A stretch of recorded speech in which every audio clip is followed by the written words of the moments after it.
안식일에 38년 된 병자를 고치신 예수님께 유대인들은 안식일에 일을 행했다고 비난하고 예수를 박해하였습니다. 이에 예수님은 내 아버지께서 이제까지 일하시니 나도 일한다 라고 맞받아치시면서 하나님을 자신의 친아버지가 되심을 사람들에게 선언해 주셨습니다. 이것은 불난 유대인들에게 기름을 붓는 격이 되었지요. 그래서 유대인들은 단순히 예수를 박해하는 것이 아니라 예수를 잡아 죽이려고까지 했습니다. 이에 19절로 24절까지 우리 지지난주에 말씀을 살펴보면서 예수님께서는 성부 하나님과 성자 예수님이 어떤 관계인지를 설명해 주셨습니다. 그러면서 예수님은 아들을 공경하지 아니하는 자는, 즉 예수님을 섬기지 아니하는 자는, 예수님을 주로 믿지 아니하는 자는 그를 보내신 아버지도 공경하지 아니한다. 즉 예수님을 그렇게 믿고 따르지 아니하는 자는 결코 하나님을 섬기지도 않고 결코 하나님을 믿는 자도 아니다 라고 말씀해 주셨습니다. 예수님은 스스로를 하나님과 동등한 권위를 가지신 분, 또 동등한 능력을 가지신 분, 동등한 본질을 가지신 삼위 하나님 중 2위 성자 하나님을 나타내셨습니다. 그러면서 예수님은 자연스럽게 심판의 이야기로 옮겨가십니다. 이 세상을 만드시고 이 세상을 다스리시고 이 세상을 심판하시는 하나님과 동등한 분으로서 이 세상을 심판하러 이 땅에 오신 분이 바로 자신임을 설명하고 계시는 것입니다. 그래서 오늘 주시는 말씀을 통해서 심판하시는 그리스도라고 하는 제목으로 여러분들과 함께 은혜를 나누고자 합니다. 첫 번째로 심판의 주체는 그리스도십니다. 심판을 누가 하느냐? 그리스도께서 하신다라는 것이죠. 우리 24절 말씀을 다 같이 읽도록 하겠습니다. 시작. 내가 진실로 진실로 너희에게 이르노니 내 말을 듣고 또 나 보내신 이를 믿는 자는 영생을 얻었고 심판에 이르지 아니하나니 사망에서 생명으로 옮겼느니라. 아멘. 이 24절은 우리 지지난주에도 살폈던 말씀인데 예수님은 진실로 진실로라는 말로 강조하시면서 예수님의 말씀을 듣고 예수님을 보내신 성부 하나님을 믿는 자는 영생을 얻는다. 그리고 심판에 이르지 아니한다 라고 말씀하셨습니다. 그래서 그런 사람은 사망에서 생명으로 옮겨졌다 라고 확증해 주셨습니다. 그러므로 예수님은 이 땅에 심판을 경고하러 오셨고 그 심판으로부터 사람들을 구원하시기 위해 이 땅에 오신 분임을 이 말씀을 통해 살펴볼 수 있는 것이죠. 사실 이것이 우리가 오늘날 잊어버리기 쉬운 예수님의 모습입니다. 무슨 말이냐 하면 오늘날은 하나님과 예수님에 대해 사랑이신 예수님, 온유하신 예수님, 희생하시는 예수님, 우리에게 복 주시는, 축복해 주시는 예수님의 이미지만 너무나도 부각하는 시대이기 때문입니다. 여러분, 수많은 그림들을 보십시오. 예수님과 관련된 수많은 그림들을 한번 떠올려 보십시오. 우리를 안아주시는 예수님, 혹은 우리를 업고 가시는 예수님, 또 그 자비로운 사랑으로 우리에게 사랑을 나타내시는 예수님, 우리의 손잡아 주시는 예수님, 이런 예수님만 우리는 머릿속에 가득한 것입니다. 왜냐하면 그러한 이미지는 사람들이 좋아하는 이미지이기 때문입니다. 누가 사랑을 싫어하겠습니까? 누가 온유를 싫어하겠습니까? 누가 우리를 안아주는 것을 싫어하겠습니까? 다 그런 것 좋아하는 것이죠. 여러분, 몇 년 전에 지옥은 없다라는 주장을 한 사람이 미국에서 센세이션을 일으켰습니다. 그 사람이 썼던 책이 Love Wins라는 책입니다. 사랑이 이긴다라는 책이죠. 미국의 롯벨이라는 목사가 쓴 책인데 미국의 마스힐 바이블 교회라고 하는 교회를 담임하는 목사입니다. 이 사람은 이렇게 그 책에서 주장합니다. 하나님께서 수천 년 동안 수십억 명의 사람들을 창조하신 이유가 극소수만을 하늘나라로 데려가고 나머지 모든 사람은 영원히 지옥에서 고통받게 하시는 것일까? 어떻게 선하신 하나님이 그리할 수 있는가? 라고 하는 말을 했습니다. 하나님은 사랑이신데 예수님은 그 사랑을 나타내시기 위해 이 땅에 오셨는데 수많은 사람을 멸망 가운데로 몰아넣으시고 심판해 버리시고 소수의 사람만 천국에 올려버리신다? 이건 말이 안 된다! 라고 주장했던 것입니다. 그래서 하나님의 사랑을 전면에 내세운 이 책에서는 단순히 예수 그리스도를 믿지 않았다는 이유로 하나님이 사랑하는 자녀들을 지옥에 보내실 리가 없다. 따라서 사실상 심판은 없다. 따라서 사실상 지옥은 없다라고 하는 주장을 했습니다. 여러분, 이 롯벨이라는 목사의 교회, 이 마스힐 바이블 교회는 약 1만 명이 모이는 초대형 교회입니다. 어마어마한 교회이죠. 이보다 더 많이 모이는 교회가 레이크 우드라고 하는 교회인데 그 교회는 조엘 오스틴이라는 목사님이 목회를 하고 있습니다. 사실 똑같은 주장을 하고 있죠. 이런 설교를 하는 교회는 사람들이 1만 명가량 모이고 이와 비슷한 주장을 하는 설교를 하는 교회는 또 10만 명가량 미국에서도 모이고 있습니다. 그리고 그가 이렇게 설교했을 때 수백만 명이 그의 설교를 인터넷에서 동영상으로 시청하고 있는 것이죠. 그러니 미국에서 유행한다, 미국에서 센세이션을 일으켰다, 그러면 그것은 한국으로 직수입됩니다. 미국에서 조금만 더 유명해지면 한국에서 직수입됩니다. 그래서 점점 이런 주장을 하고 이런 설교를 하는 교회들은 한국 교회에 점점 많아지고 있는 형국이죠. 교회를 성장시키기 위해서 사람들이 기뻐하고 흥분하고 좋아할 만한 메시지를 전하기 위해서 오늘날의 강단은 심판, 지옥이라는 말은 점점 더 사라지고 있는 형국입니다. 그래서 나를 품에 안으시는 예수님, 나를 위로하는 예수님, 나에게 힘이 되는 예수님, 이런 메시지들만 가득하고 있는 것입니다. 물론 그런 이미지가 분명히 있습니다.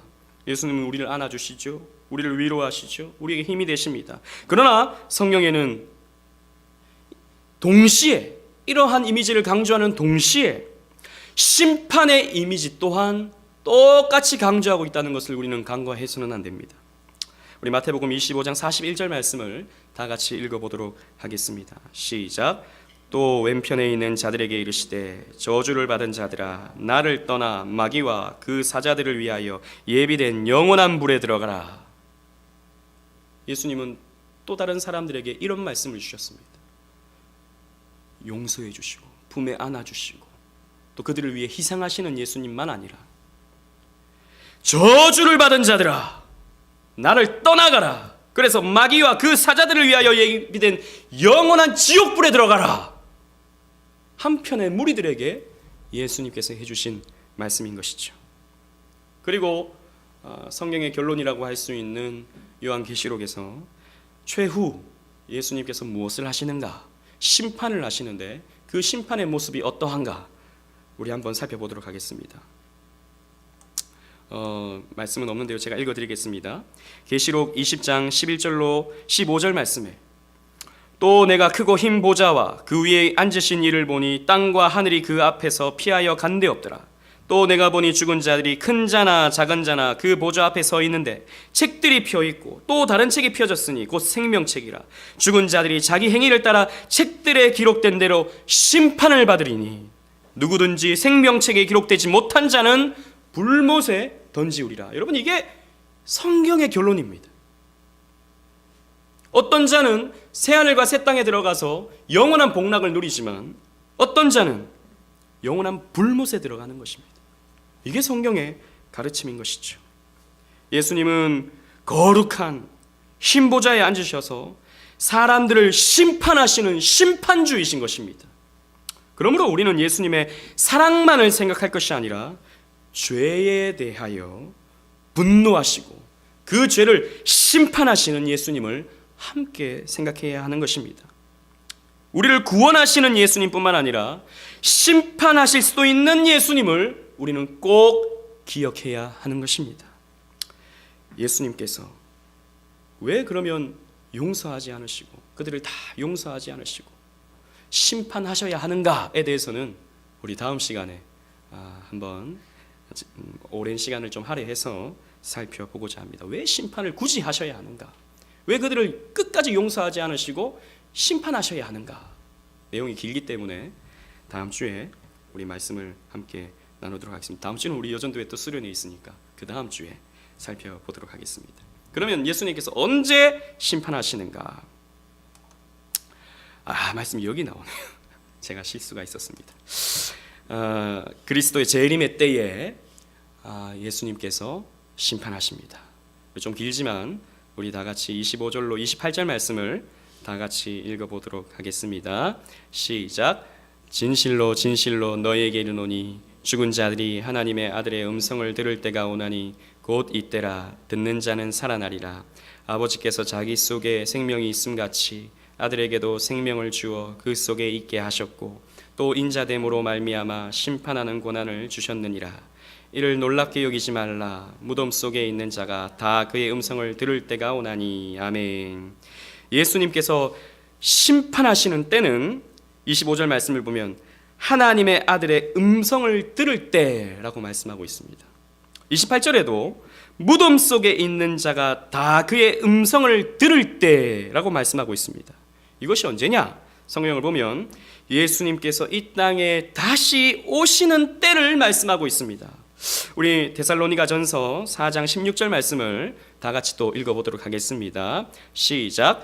주께서 호령과 천사장의 소리와 하나님의 나팔 소리로 친히 하늘로부터 강림하시리니 그리스도 안에서 죽은 자들이 먼저 일어나고. 자, 아까 우리가 읽었던 28절에 무덤 속에 있는 자가 다 그의 음성을 들을 때라고 했는데 그 때가 언제냐? 사도 바울은 주께서 호령과 천사장의 소리와 하나님의 나팔 소리로 친히 하늘로부터 강림, 재림하실 때 죽은 자들이 그 음성을 듣고 그 호령을 듣고 일어나게 된다라고 말씀하고 있습니다. 주님께서 이 땅에 오실 때 큰 소리를 지르시면서 이 땅에 오신다라는 것이죠. 그때 죽은 자들이 무덤 속에 있던 자들이 다 부활하게 되는 것입니다. 예수를 믿은 자도 부활하고 예수를 믿지 않았던 자도 부활하게 되는 것입니다. 그 소리를 듣고 말입니다. 그래서 원래 인간은요 이 땅에 살아가다가 죽게 되면 영혼은 천국으로 갑니다. 그럼 몸은 어떻게 됩니까? 땅에 남는 것이죠. 땅에 남아서 땅에 묻히게 되거나 아니면 불에 태워져서 먼지가 되는 것이죠. 그래서 예수님께서 이 땅에 다시 오실 때 그때 우리의 영혼과 이 무덤 속에 갇혀있던 그 육신은 혹은 먼지로 되었던 그 육신은 다시 이런 육체로 살아나게 됩니다. 그래서 우리의 영혼이 저 천국에서 기다리는 시간을 우리는 중간 상태, 그런 상태를 우리는 중간 상태라고 말하는 것이죠. 아무튼 예수님께서 이 땅에 다시 오실 때 우리의 육신은 다시 살아나게 됩니다. 그래서 예수님의 심판대 앞에 서게 되는 것이죠. 우리는 예수를 믿는 우리는 생명의 부활로, 예수를 믿지 않았던 사람들은 심판의 부활로 각각 예수님 앞에 서게 되는 것입니다. 그러면 죽지 않았고 살아있던 사람들은 어떻게 됩니까? 살아있는 상태에서 예수님이 다시 오시면 어떻게 됩니까? 데살로니가전서 4장 17절은 이렇게 말씀하고 있습니다. 또 다 같이 읽어보겠습니다. 시작. 그 후에 우리 살아남은 자들도 그들과 함께 구름 속으로 끌어올려 공중에서 주를 영접하게 하시리니 그리하여 우리가 항상 주와 함께 있으리라. 살아있는 사람들은 산채로 주님 앞에 서게 됩니다. 산채로, 신령체로 변화하여 주님 앞에 서게 되는 것입니다. 그러면 예수님의 재림은 언제 이루어집니까? 주님이 이 땅에 오실 때 심판이 이루어지는데 언제 주님이 오시냐는 말입니다. 마태복음 24장 36절은 이렇게 기록하고 있습니다. 또 읽어보겠습니다. 시작. 그러나 그날과 그때는 아무도 모르나니 하늘의 천사들도 아들도 모르고 오직 아버지만 아시느니라. 아무도 모른다는 것입니다. 예수님도 모른다는 것이죠. 예수님도 하나님이신데 왜 모르십니까? 그럼 진짜 이것은 아무도 알 수 없다라고 하는 표현인 것이죠. 그래서 이단들은 어떤 날 어떤 시를 딱 정해놓고 예수님께서 다시 오신다라고 주장하기를 좋아하는데, 그렇게 주장하는 사람들은 100% 이단입니다. 그렇게 주장하는 목사가 있다면 그런 목사는 100% 거짓 목사, 거짓 선지자입니다. 예수님은 안 가르쳐 주셨습니다. 성경에는 결코 예수님의 재림의 때를 예언하는, 그 날을 예언하는 것이 없습니다. 그런 말을 하는 사람들의 말을 절대 믿어서도 안 되고 따라가서는 안 되는 것이죠. 그럼 왜 안 가르쳐 주셨을까요? 예수님은 이렇게 말씀하십니다. 마태복음 24장 42절로 44절, 좀 길지만 다 같이 읽어보도록 하겠습니다. 시작. 그러므로 깨어있으라. 어느 날에 너희 주가 임할는지 너희가 알지 못함이니라. 너희도 아는 바니 만일 집주인이 도둑이 어느 시각에 올 줄 알았더라면 깨어있어 그 집을 뚫지 못하게 하였으리라. 이러므로 너희도 준비하고 있으라. 생각하지 않은 때에 인자가 오리라. 깨어있게 하기 위해서 예수님께서는 그때를 말씀하지 않으신 것입니다. 여러분 생각해 보십시오. 만약 예수님께서 2020년 1월 1일 날 오신다고 생각해 보십시오. 그러면 우리는 그때만 쳐다보고 있을 것입니다. 조금 게을러져도, 조금 경건하게 살지 못해도 그때를 생각하면서 한 2019년 12월 한 20일부터 열심히 그날을 준비하면 되는 것입니다. 그런데 예수님께서 말씀하지 않으셔요. 항상 깨어 있으라고 말입니다. 그때와 그 시를 말씀하지 않은 것은 항상 주님의 때를 준비하고 기다리고 있으라는 것이죠. 그래서 예수님께서 열처녀 비유를 말씀하지 않으셨습니까? 언제 올지 모르기 때문이죠. 자고 있으면 어떻게 됩니까? 그냥 자는 것이죠. 그냥 자고 있는 겁니다. 그러나 깨어 있으면 어떻게 됩니까? 신랑을 만나러 가는 것입니다. 이것이에요. 우리가 잠들고 있다면, 그래서 그때와 그 시를 준비하지 않고 있다면 우리는 그저 심판 가운데 처하게 될 것입니다. 그러나 우리가 주님의 때가 언제인지 모르기 때문에 항상 깨어 있다면, 이 2019년 1월 16일 이날 깨어서 주님 앞에 예배하고 있다면, 주님 앞에 헌신하고 있다면 우리는 심판받지 아니하고 생명을 얻게 되는 것입니다. 그래서 예수님은 말씀하지 않으신 것입니다. 그리고 그때와 그 시가 언제인지 모르기 때문에 우리는 항상 복음을 전해야 하는 것입니다. 내 사랑하는 가족들, 내 사랑하는 사람들, 친구들, 아직 예수님을 모르는 그들, 주님이 언제 올지 모릅니다. 여러분, 주님이 언제 이 땅에 다시 오실지 모릅니다. 그러면 그때는 돌이킬 수 없어요. 예수님이 다시 오셔서 예수님 잠깐만 기다리세요. 이 친구 아직 예수를 못 믿었기 때문에 제가 전도만 하겠습니다. 그렇게 할 수 있는 것이 아닙니다. 그때와 그 시를 우리는 알지 못하기 때문에 우리는 그 긴급성을 가지고 복음을 전해야 하는 것입니다. 이것이 여러분, 저와 여러분들의 사명인 것이죠. 때를 얻든지 못 얻든지 주님의 때를 우리는 준비하면서 복음을 전해야 하는 것입니다. 그리고 셋째로, 그럼 심판의 기준이 무엇인가? 선한 일과 악한 일이다 라는 것이죠. 29절 말씀을 다 같이 읽어보도록 하겠습니다. 시작. 선한 일을 행한 자는 생명의 부활로, 악한 일을 행한 자는 심판의 부활로 나오리라. 아멘. 선한 일을 행한 자는 생명의 부활을, 악한 일을 행한 자는 심판의 부활로 나오게 된다라고 예수님께서 말씀하셨습니다. 우리 앞에서도 살펴보았던 계시록 말씀, 아까 우리가 못 읽었는데요, 거기에 보면 행위의 책이 나오죠. 행위의 책에 기록된 대로 너희가 심판을 받게 될 것이다 라고 성경은 말씀하고 있습니다. 그래서 여러분, 우리는 그 책에 기록된 대로 주님 앞에서 심판을 받게 될 것입니다. 악한 자들은, 악한 일을 행한 자들은 차라리 부활하지 않는 것이 훨씬 더 좋을 것입니다. 그러나 안타깝게도 중간 상태에서 맛보았던 그 고통을, 그 심판의 부활을 겪게 된 자들은 영원히 겪게 될 것입니다. 그래서 그때는 울어도 소용이 없고 예수님께 매달려도 소용이 없습니다. 우리 주님은 단호하실 것이고 두 번째 기회라는 것은 결코 주지 않을 것입니다. 우리가 꼭 기억해야 되는 것은 이 선한 일을 행한 자는, 그래서 악한 일을 행한 자는, 이 구절을 보면서 이 본문이 행위 구원을 말하고 있는 것이 아닌가. 결국에는 행위가 사람들로 하여금 생명의 부활로 혹은 심판의 부활로 나오게 되는 것이 아닌가라고 생각하게 되는 것입니다. 결코 그런 것이 아닙니다, 여러분. 우리가 구원은 어떻게 되는 것입니까? 어떻게 받을 수 있는 것입니까? 오직 믿음으로 받는 것이죠. 오직 은혜로 받는 것이죠. 행위로가 아닙니다.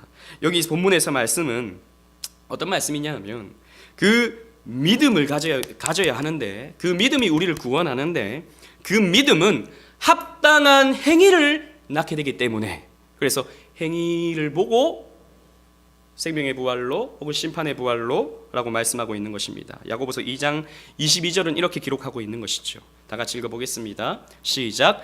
내가 보거니와 믿음이 그의 행함과 함께 일하고 행함으로 믿음이 온전하게 되었느니라. 아멘. 여러분, 참 믿음은 행위가 나오게 되어 있는 것입니다. 참 믿음을 가진 사람은 그 믿음의 섬김과 헌신과 교회 생활과 하나님을 향한 갈망으로 삶이 나타나게 되어 있는 것입니다. 이런 행함이 없는 사람은 어떤 믿음을 가졌습니까? 죽은 믿음을 가졌다라고 야고보 사도는 2장 17절에 말하고 있는 것 아니겠습니까? 그래서 믿음은 항상 행함과 함께 이어집니다. 그래서 우리 개혁주의가 추구하는 신앙의 원리가 무엇입니까? 신, 행, 일치인 것이죠. 루터파는 믿음만 너무 강조하다가 행위를 좀 낮은 것으로, 혹은 행위를 강조하는 것은 안 되는 것으로 여겼지만, 우리 칼빈주의는 믿음과 행위는 함께 가는 것이다 라고 함께 강조하면서 주장하는 것입니다. 그래서 우리는 참 믿음을 가졌으면 그 믿음은 반드시 믿음의 행위가 나타나게 되고 그 믿음의 행위를 통해서 우리의 믿음이 확증하게 된다라고 우리는 받아들이는 것입니다. 그래서 마태복음에도요, 예수님께서 심판하는 내용이 나오는데 그 내용을 살펴보면 예수님께서 무엇을 했는지 무엇을 안 했는지에 대한 말씀하고 있습니다. 좀 길지만 우리 다 같이 또 읽어보도록 하겠습니다. 마태복음 25장 31절로 36절 다 같이 읽어보겠습니다. 시작. 인자가 자기 영광으로 모든 천사와 함께 올 때 자기 영광의 보좌에 앉으리니 모든 민족을 그 앞에 모으고 각각 구분하기를 목자가 양과 염소를 구분하는 것 같이 하여 양은 그 오른편에 염소는 왼편에 두리라. 그때 임금이 그 오른편에 있는 자들에게 이르시되 내 아버지께 복받을 자들이여 나와 창세로부터 너희를 위하여 예비된 나라를 상속받으라.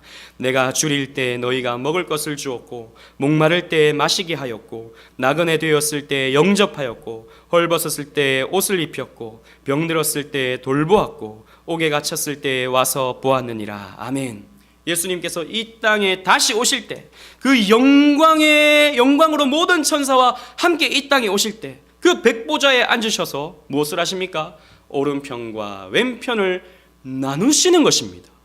즉 생명의 부활과 심판의 부활로 나오는 사람을 나누시는 사역을, 심판하시는 사역을 하시는 것입니다. 그래서 양으로 표현되는 믿음의 사람들, 또 염소로 표현되는 믿음 없는 사람들을 나누시는 것이죠.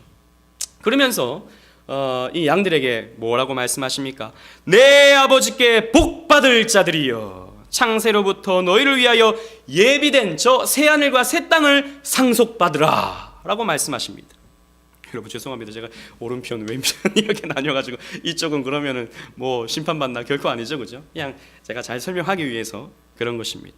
근데 뭐라고 말씀하십니까?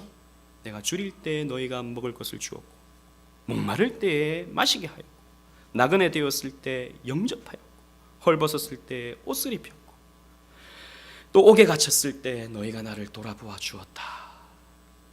제가 뭐 여기 넣진 않았지만 그때 이제 이 오른편에 있던 사람들이 이렇게 묻죠. 주님, 우리는 그런 일을 한 적이 없습니다. 저희는 주님을 위해서 그런 일을 한 적이 없습니다. 이렇게 말하죠. 그러니 임금이 예수님께서 이렇게 말씀하십니다. 너희 중에 작은 소자에게 한 것이 바로 나를 위해서 한 것이다 라고 말씀해 주시죠. 즉 여러분들이 여러분 주변의 이웃을 돌아보아주고 배고픈 자에게 먹을 것을 주고 또 나그네 된 자를 영접해 주고 또 벗은 자를 입혀주고 또 옥에 갇힌 자들을 돌보아주고 그런 행동을 한 것이, 그 믿음의 행동을 한 것이 주님을 위하여 한 것이 되는 것입니다. 여러분 마찬가지입니다. 우리 교회 생활 속에서 이 교회에는 별의별 사람들이 다 있죠. 또 우리가 섬겨야 될 사람들이 이 교회 안에 있는 것입니다. 또 우리 주변에 있는 것이죠. 그들을 섬겨주고 믿음을 통해서 하나님이 하나님 사랑, 이웃 사랑이라고 말씀하셨으니까 그 이웃을 위해 내 것을 희생하고 그들을 돌보아주고 내 것을 나누고 사랑을 베풀어 주게 되었을 때 그 믿음의 행동을 우리 주님께서 다 하시고 다 그 행위의 책에 기록해 놓으시고 나중에 네가 나를 위해 그 일을 했구나 라고 인정해 주시고 저 새하늘과 새 땅의 상급을 우리에게 주시는 것이죠. 이것입니다, 여러분. 이것입니다. 예수님께서 성도의 믿음의 행위, 그것들을 다 지켜보고 계십니다. 여러분들이 보이지 않는 곳에서, 드러나지 않는 곳에서 한 그 믿음의 행동들 다 지켜보고 계시는 것입니다. 우리 예수님께서 지금 2019년 1월 16일 이 수요 예배를 드리고 있는 것 믿음의 행위 아닙니까? 이것도 다 지켜보고 계십니다. 죄송합니다. 준성아, 내가 2019년 1월 16일 날 추운데 기름값 들여가면서 잘 수 있는데, 쉴 수 있는데, TV 볼 수 있는데 그거 포기하고 수요예배 드린 것 내가 다 봤다 라고 말씀하고 계시는 것이죠. 말씀하신다는 것입니다. 다 지켜보고 계십니다. 그래서 여러분, 우리가 믿음의 행위, 믿음의 행동들, 주를 위한 그 헌신의, 충성의 그런 모습들 하나도 땅에 떨어지는 것이 없습니다. 이 땅에서 하나님이 채워주실 뿐만 아니라 저 하늘에서 상급으로 갚아주십니다. 언제? 주님께서 이 땅에 다시 오실 때 말입니다. 얼마나 영광스러울까요? 얼마나 아름다울까요? 그래서 여러분, 우리는 이 땅에서 믿음의 행위를 하고 살아가야 되는 것입니다. 여러분, 그냥 우리가 예수 믿으면 천국 간다, 이거 누가 모릅니까? 그래서 나는 예수 믿었으니까 나는 이미 끝났네, 예수 믿으면 천국이라고 성경에서 말씀하고 있으니까, 예수 믿으면 구원, 오직 믿음으로, 오직 은혜로 그런 걸 보니까 끝났네, 나는 천국은 따놓은 거니까 그냥 죄 좀 짓고 살지, 더 중상 그런 게 어딨나, 나 예수 믿으니까. 여러분, 결코 믿는 사람들은 그렇게 살아갈 수 없습니다. 참되게 성경을 성경대로 믿는 사람은 결코 그렇게 살아갈 수 없어요. 그렇게 나태하게 말입니다. 우리가 성경을 성경대로 믿는 사람은 주님의 심판의 때를 기억하면서 주님의 그 행위의 책에 기록될 것을 우리가 이 땅에서 준비하면서 살아가는 거예요. 그래서 우리는 좁은 길을 걸어가면서 때로는 힘들지만 헌신하면서 봉사하면서 이 추운 날도 수요일에 나오면서 그렇게 믿음의 삶을 살아가는 것입니다. 그 믿음이 없는 사람은 그저 그냥 그렇게 살아가는 것이죠. 난 예수 믿었으니까 끝! 아닙니다, 여러분. 결코 믿는 사람은, 성경을 성경대로 믿는 사람은 그렇게 살아갈 수 없습니다. 이 땅에서 믿음의 삶을 살아가는 거예요. 충성의 삶을 살아가는 거예요. 주님의 때, 심판의 때를 준비하면서 살아가는 것입니다. 그러니 여러분, 준비하십시다. 그러니 여러분, 게으르게 살지 마시고, 나태하게 살지 마시고, 그냥 그렇게 살지 마시고 충성하십시다. 봉사하십시다. 하나님 나라를 위하여 주님의 일을 감당하십시다. 그것이 저와 여러분들의 사명입니다. 사랑하는 오직 은혜 교회 성도 여러분, 성경은 심판의 내용으로 가득합니다. 첫사람 아담과 하와는 선악과를 따먹고 죄를 범했을 때 심판받아서 그 에덴 동산으로부터 쫓겨남을 당했습니다. 그게 성경의 시작입니다. 성경의 끝은 아까 우리가 읽었던 말씀이죠. 그 행위대로 심판하시는 예수님의 모습이 성경의 끝입니다. 성경의 시작과 끝은 심판입니다. 심판을 강조하지 않는 교회, 심판을 선언하지 않는 교회, 그 주님의 그 임박한 진노, 이것을 설교하지 않는 교회는 타락한 교회입니다. 사람들이 그냥 좋아할 만한 예수님의 사랑, 예수님의 그 온유하심, 그래서 예수님이 주는 그 평안, 이런 것만 강조하는 교회는 반쪽짜리 복음입니다. 여러분, 우리는 사람이 많이 모이지 않는다 하더라도 좋은 메시지, 막 둥글둥글한 그런 좋은 메시지들로 사람들을 모으지 않는다 하더라도 우리는 때로는 이 무서운, 부담되는 이런 심판의 메시지를 듣는 것이 우리의 영에 훨씬 더 유익합니다. 훨씬 더 우리를 건강하게 합니다. 여러분, 교회의 역사를 보십시오. 교회의 역사 속에서 정말 하나님께 귀하게 쓰임받았던, 역사 속에서 쓰임받았던 위대한 인물들은 다 죄를 선포하고 심판을 선포했던 사람들입니다. 존 버년이라고 하는 청교도는 철로의 역정이라는 책에서 그 시작이 어떠한 내용으로 시작됩니까? 죄로 말미암는 하나님의 심판을 받는 크리스천의 모습으로 시작됩니다. 그래서 크리스천의 시작이 무엇입니까? 심판하시는 하나님에 대한 두려움으로부터 시작하는 것입니다. 그 심판이 두렵기 때문에, 그 심판받을 것이 너무나도 두렵기 때문에 장망성을 떠나는 것이 그리스도인의 시작인 것입니다. 그런데 오늘날 심판은 뭐 자기와 별로 관계없는 것처럼 여기는 것이 오늘날의 성도들의 삶입니다.